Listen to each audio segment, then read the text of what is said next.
In today's video, I'm going to show you TorBox review.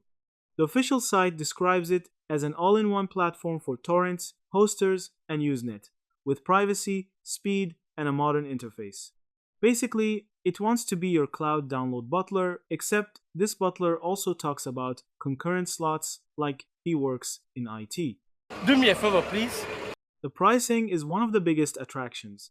TorBox has a free plan for testing, then paid tiers like Essential around $3 month, Standard around $5 month, and Pro around $10 month, depending on features like active slots, download limits, speed, Usenet, and web player access.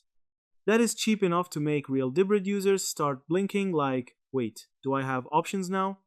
The good side is real. Trustpilot shows TorBox at around 3.9 from over 100 reviews, with many users praising the affordable price, active Discord support, sharing flexibility, wide cache, and smooth experience when it works. Some Reddit users also say TorBox is a good deal for mainstream content and multiple users on one account.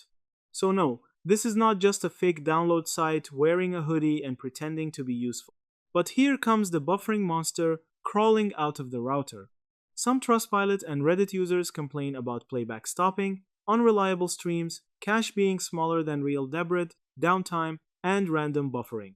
One Reddit reviewer said TorBox worked well for mainstream files, but real Debrid still had a bigger cache for niche stuff.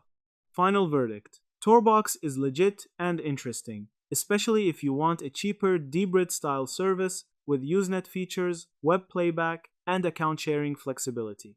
But it is not perfect, and if your main goal is flawless streaming or deep niche cache, you may still hit problems.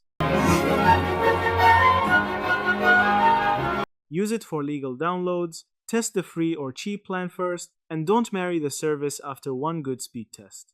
TorBox is promising, but it still has new kid with big dreams energy. Yeah, that's it. Thank you for watching this video.